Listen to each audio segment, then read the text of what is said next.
done, and understandably he would be nervous, and I would certainly be nervous as well. But here you're with a bunch of people who are just a lot of good folks here. So we'll start with Dave. Thank you very much. Thanks for being here, and thanks to the Schofields for their hospitality.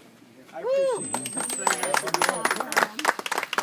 So this is the first opportunity for us, for you all to kind of get to know Bob and what he stands for and what his campaign represents. So I want to thank you all for just coming out to learn more about, not necessarily Bob, although that's important tonight, but just about the sheriff's office and what Bob's intent is and how he's going to, change the scope of the office and change what his vision is for the office. I wouldn't be a good campaign manager if I didn't say to all of you tonight that we need help, obviously. And that help comes in many forms. It comes in on the ground, so we need troops on the ground going forward to really get the word out. We're going to need signs in people's yards. We're going to need folks to spread the word.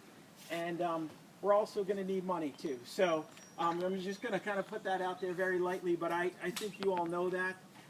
What Bob stands for me, is, he'll talk about what he is or what he will become as sheriff. But as you all know, he's a good community person.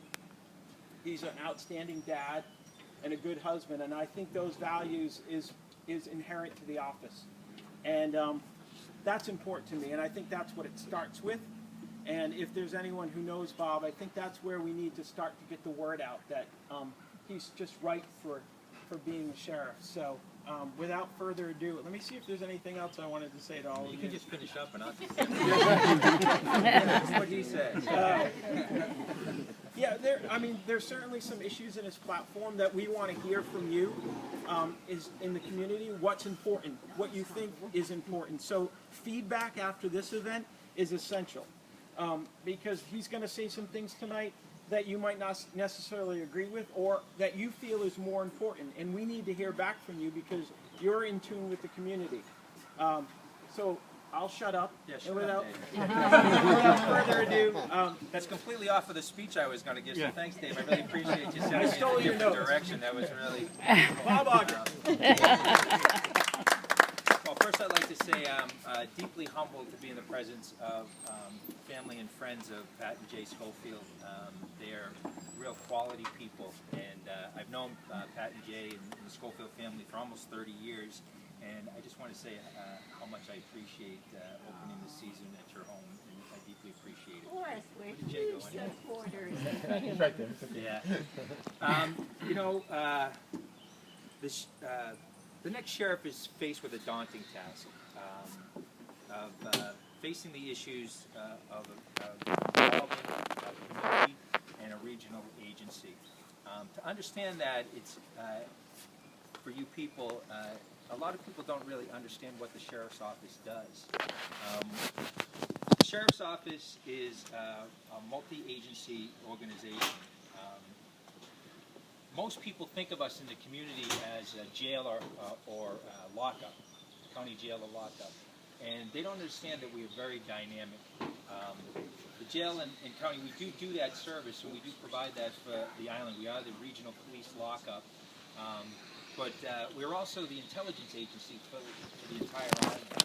We provide the CGIS system, computer systems, which is a national database for offenders, tracking offenders. We also have IMAT system, which is a system that we have in the facility, which is inmate tracking system, and also a CAD system, which is the computer automated dispatch. All those are provided directly from the Sheriff's Regional Office. The other thing also is we're a house of correction. The House of Correction at the Sheriff's Office provides a home for inmates up to 2.5 years. We're a medium security facility. The history of corrections in the United States up until very recently had a policy that was dictated by warehousing human beings. And we didn't provide a lot of services. But the current trend in corrections is that of rehabilitation. And the policies and procedures that have followed that have a lot to do with reentry type programming. And we have a very robust, vibrant reentry programming at the Dukes County Sheriff's Office. We call that division the Human Service Division. And what reentry means for us is a policy that holds a model. It's called the 5 Keys of Success. What they are is family, job, home, health and wellness, and education. Now, in the area of family, the Sheriff's Office provides very specific services that have to do with teaching inmates to be good parents, parenting programs, and father programs. We also provide contact service where inmates are able to have contact, physical contact with their family members and continue to create that bond with those people that is so important to them and vital to them as they leave our facility. Also, we're starting to initiating mediation programming that will allow them to learn how to speak to their loved ones and create that bond that is so necessary when they leave our facility. Secondly, we have a strong housing program, and you know how important it is to find housing on Martha's Vineyard. It's equally difficult for someone who's coming out of a 2.5-year sentence in a correctional facility. So we actually investigate and try to provide those services. We also have a collaborative service through Vineyard House for people that need sober living once they come out of our facility. As far as education is concerned, it's amazing the things that we're doing today. You know, most people think about high school is just the natural progression, but a lot of our inmates don't even finish high school, and they need that leg up to get a better job or to move into education. So we provide a GED program. We also have a program called HiSET, which is a high school equivalency test program that we provide. We also have collaborated with Cape Cod Community College that provides online courses for our inmates to actually develop their skills within the facility. So they're using their time wisely while they're in our custody. Some of the other things we provide, specifically health and wellness.